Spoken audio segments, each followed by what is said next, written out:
승부입니다. 유대인 이야기로 세계 경제사에 대해서 함께 공부하겠습니다. 이번 시간에는 미국으로 파견된 로스차일드 사람들에 대해서 살펴볼게요. 1836년에 로스차일드 가문에 비상이 걸렸어요. 로스차일드 일가가 가장 많은 지분을 보유하고 있었던 미국의 민간 중앙은행이 문을 닫게 되었어요. 왜냐하면 앤드류 잭슨 대통령의 지시가 있었기 때문이죠. 미국을 이렇게 방치할 수는 없는 노릇이었어요. 로스차일드 가문은 24살의 젊은 어거스트 벨몬트를 미국으로 파견하기로 했어요. 벨몬트는 14살의 어린 나이에 프랑크푸르트 암마인에 있는 로스차일드 상사에 입사를 했어요. 그리고 뛰어난 능력을 인정받았죠. 로스차일드가의 친척이기도 했는데요. 그 능력을 인정받아서 3년 후에는 나폴리 지점으로 옮겨서 더 중요한 직위에서 일을 했어요. 21살에 쿠바에 파견이 되었고 또 그 탁월한 재능을 인정받아서 지점의 전문이 되었어요. 벨몬트는 독일어, 영어, 프랑스어, 스페인어, 이탈리아어에 능통했어요. 1837년에 뉴욕시로 파견이 된 벨몬트는 월스트리트에 사무실을 열었고 로스차일드 미국 지점을 차렸어요. 당시 미국은요, 심각한 불경기였어요. 벨몬트는 헐값에 팔리는 미국의 주식과 채권을 쓸어 담았죠. 젊은 나이에 뉴욕 금융가에서 대량의 주식과 국채를 매입한 이 사람은요, 하루아침에 일약 유명 인사가 될 수가 있었어요. 그리고 대통령의 금융 고문까지 되었어요.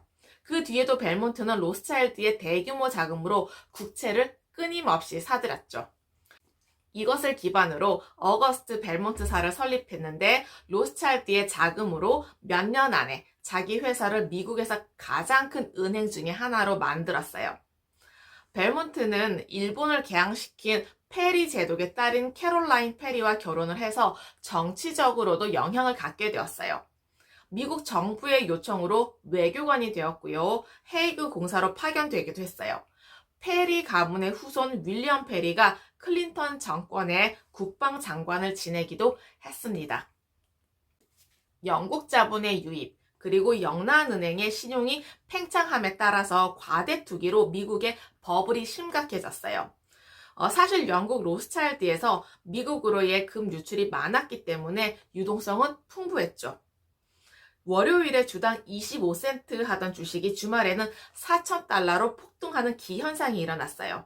결국에는요, 버블이 터지면서 1857년 뉴욕 증시는 대폭락의 재앙을 맞았습니다.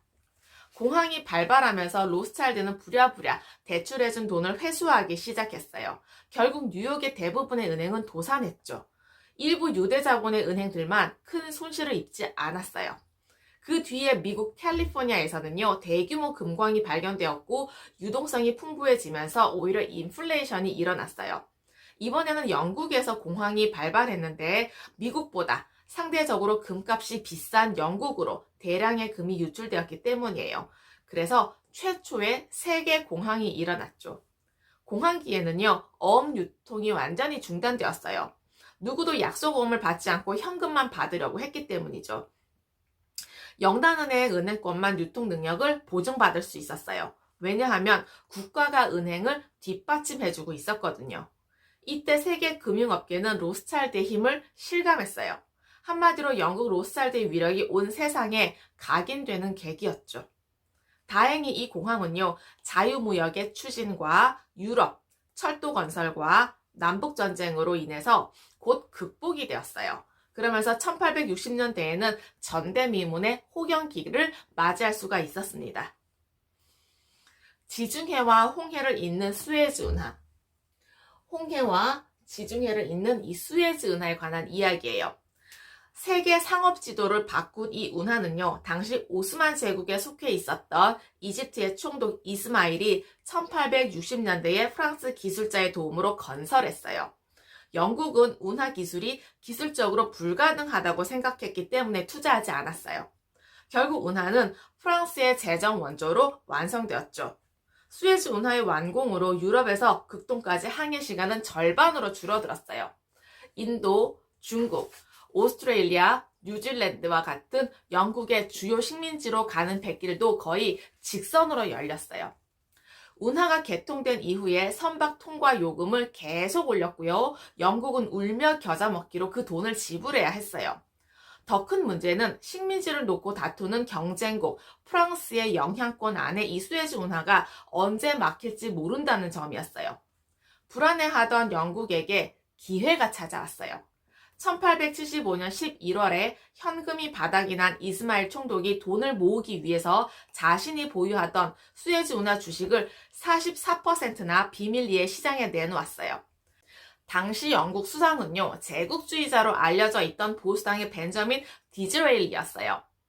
이번 기회에 꼭 운하를 매입해야겠다고 마음먹었죠.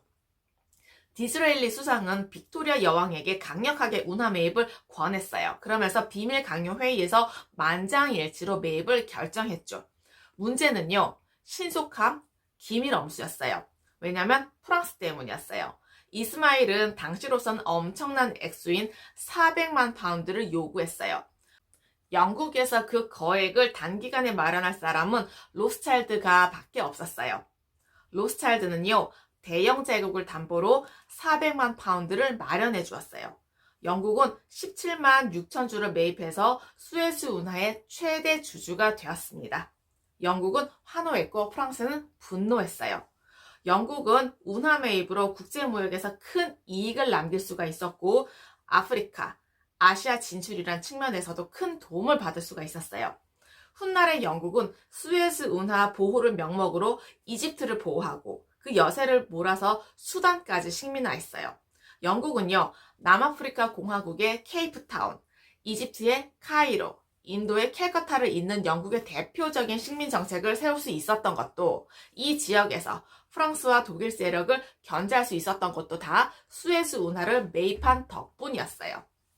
로스차일드 가문이 대영 제국의 빅토리아 여왕보다 수십 배의 부를 소유하고 있었다는 사실을 추측해 볼 수가 있었습니다. 어떠셨나요?